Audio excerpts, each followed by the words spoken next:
Another benefit that I would just like to throw out there, we do offer an accelerating process brochure, which is a great field underwriting tool. I encourage all agents who want to write our products and through our accelerating process to have that accelerating process brochure handy, because it's going to allow you to just walk through the process and see if the client will even qualify in the process before you get started entering an application. If you go through that field underwriting, use that field underwriting tool, you don't ever get to an application when you don't need to, and a client's going to get knocked out of that process.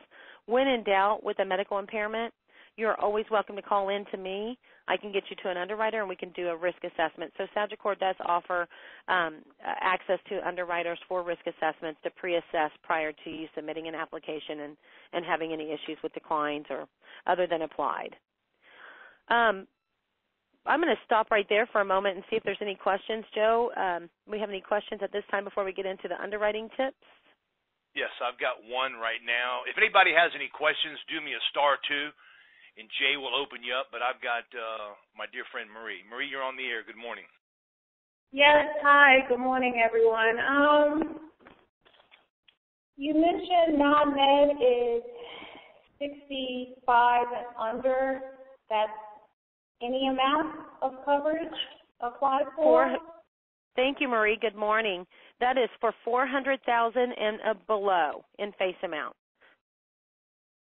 Okay, $400,000 and below. Okay, so 56 and older, no matter what face amount, they would still have to do a physical? So let's talk about that. Great question, Marie. I appreciate you bringing it up. 66 and over that are applying for the No Lapse Universal Life or in the Simplify issue, the fully underwritten process. If you are applying an age or a client for a face amount that's under $100,000, so I mean $99,999 and below, to the minimum of $25,000, then the utmost requirement with underwriting would be an attending physician statement in those situations. So when you're getting up to your 66 to 68 to 72, 73-year-olds, that's something to consider. Anything under 100. An attending physician statement or medical records is what we will order. We won't put them through a paramed, blood, urine, unless something comes back on that attending physician statement that underwriting would want to look a little further into. Now, of course, just keep in mind this is all at underwriting's discretion as well, and that age band. But typically, under 100,000, you're not going to see an invasive underwriting process. Okay. Okay. All right. Thank you. You bet. Thank you, Marie. Does anybody else have any questions? Do me a *2. I got a note here from somebody that asked me Friday. Chris, right now you have a no lapse UL, and we're kind of used to writing strictly simplified issue whole life. So your underwriting is not as lenient as it is for a simplified issue. Now, if an agent was to go into a house, come across a client, height, weight is in check, non-smoker, they're on a high blood pressure medication, they're on cholesterol, and they're on a gout medication. Will that be a problem with you guys, or will that be okay to write somebody? Joe, that would be okay to write somebody. I would like to know more about the situation with the gout, but that wouldn't be an automatic decline in our process. For each of those situations, when there's a special medical impairment, a minor medical impairment like gout, that would be something that I would suggest that you would just call in and let's do a quick risk assessment to be sure. Without knowing the medication, without knowing how much of the medication they use, how many high blood pressure medications they're on, those are things that you would want to call in and get a risk assessment on with me. Okay. Right now, let's take, for example, I've got a lazy agent. Not that any of us are lazy. But let's say you have a client that is on one high blood pressure medication and one cholesterol medication. Been on it for years, no heart attack, no stroke, no nothing.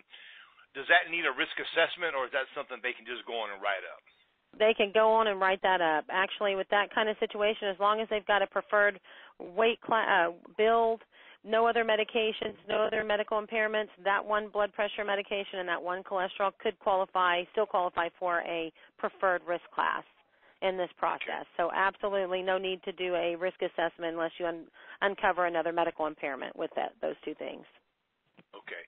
Now, if my memory's correct, when you and I have talked, your position on insulin is a do not submit. Is that correct? That's correct. As a matter of fact, I'm glad you brought up the insulin and diabetes. We do take diabetes type 2 if controlled with oral medication or diet.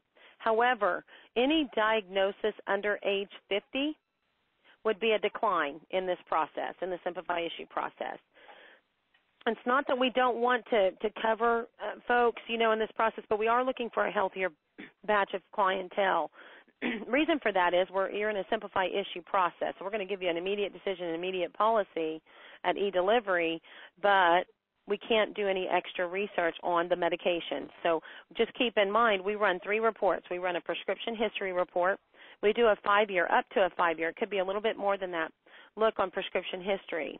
So if there are some questionable prescriptions in there from 3 years ago, and as a consumer, we may not always know what prescriptions, or remember what prescriptions were prescribed and what we were taking.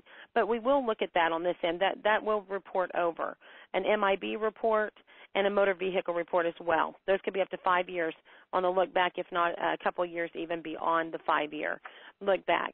But when in doubt, and something I like to share just up front in the process with my agents is, look, if you're not on the underwriting process or the field underwriting, when you're out with your client talking to them, try to ask them about their last 5 years of prescription history. That seems to kind of get us more times, or get agents more times than not. And they don't know. They only ask, are you taking any current medications? It really matters in this process if what they've taken in the last few years. If you can get that information and you don't know what that medication is, you can call me. We can do a risk assessment. At least we'll know on the front end rather than on the back end. But just keep in mind, if you don't know and the client doesn't disclose to you, you could get another than applied for a prescription history report for some medication that came up a few years ago.